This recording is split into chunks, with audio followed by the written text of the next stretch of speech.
കൊല്ലം ടി.കെ.എം college ഹോസ്റ്റലിൽ മോശം ഭക്ഷണം നൽകിയതിൽ വിദ്യാർത്ഥികളുടെ പ്രതിഷേധം. ഭക്ഷണത്തിൽ പുഴുവിനെയാണ് കണ്ടെത്തിയത്.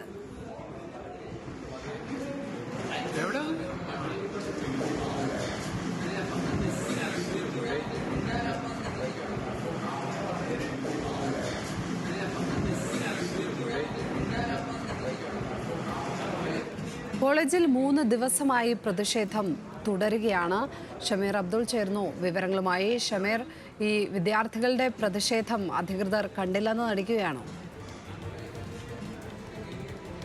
തീർച്ചയായിട്ടും കഴിഞ്ഞ 3 ദിവസമായി ലക്ഷ്മി പത്മ ഈ കോളേജിൽ പ്രതിഷേധം, വിദ്യാർത്ഥികളുടെ വലിയ പ്രതിഷേധം തുടരുകയാണ്. നമുക്ക് ദൃശ്യങ്ങളിൽ നിന്ന് തന്നെ കാണാം.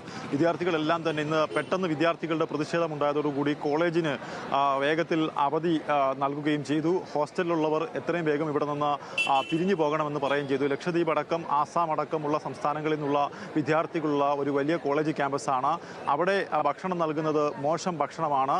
അത് ചൂണ്ടിക്കാട്ടിക്കൊണ്ടാണ് വിദ്യാർത്ഥികൾ ഇത്തരത്തിൽ വലിയൊരു സമരവുമായി രംഗത്ത് വന്നത്. മാനേജ്മെന്റ് ചർച്ച നടത്താമെന്ന് പറഞ്ഞെങ്കിൽ പോലും ചർച്ച നടത്തിയതിന്റെ തീരുമാനങ്ങൾ വിദ്യാർത്ഥികളെ അറിയിച്ചിട്ടുമില്ല. പുഴുവടക്കം ആഴ്ചയിൽ ഒരു തവണയെങ്കിലും വിദ്യാർത്ഥികളുടെ ഭക്ഷണത്തിൽ നിന്നും കിട്ടുന്നുണ്ട്. അങ്ങനെ ഇരിക്കുകയാണ് വിദ്യാർത്ഥികൾ ഇന്നും വീണ്ടും പ്രതിഷേധം തുടർന്നത്.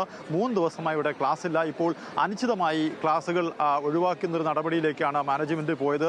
എന്തായാലും ഈ പ്രതിഷേധ സമരം ഇപ്പോൾ വീണ്ടും തുടരുകയാണ്. കഴിഞ്ഞ 3 ദിവസമായി നിങ്ങൾ സമരം ചെയ്യുന്നു. ഈ ഭക്ഷണത്തിൽ എന്തുകൊണ്ടാണ് ഇത്തരത്തിൽ പുഴുകളെല്ലാം വരുന്നത്? എല്ലാ ഹോസ്റ്റലിലേക്കും ഒരു മെസ്സിൽ നിന്നാണ് ഭക്ഷണം കൊടുക്കുന്നത്. അതെ, നമ്മൾ കോമൺ മെസ്സാണ് ഇവിടെ. കോളേജ് ഹോസ്റ്റലിൽ 7 ഹോസ്റ്റലിലേക്ക്, അത് ഗേൾസും ബോയ്സും ഹോസ്റ്റലിലേക്ക് ആ കോമൺ മെസ്സിൽ നിന്നാണ് ഫുഡ് പോകുന്നത്. ഞങ്ങൾ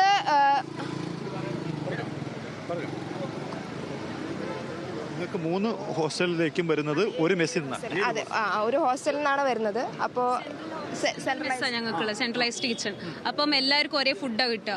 പക്ഷെ ഇപ്പോൾ അതായത് ഒരു ഹോസ്റ്റലിൽ ഫുഡിൽ പുഴുണ്ടെന്ന് വെച്ചാൽ ആ ഫുഡ് തന്നെയാണ് ബാക്കിയുള്ള എല്ലാ ഹോസ്റ്റലും ഡിസ്ട്രിബ്യൂട്ട് ചെയ്തിട്ടുള്ളത്. കുറേ നാളുകളായിട്ട് നമുക്ക് ഫുഡ് പോയ്സൺ അടിക്കുകയാണ്. കുറേ ഫുഡിൽ കേടായ എന്തെങ്കിലുമൊക്കെ സാധനങ്ങളൊക്കെ കിട്ടിയിട്ടുണ്ട്.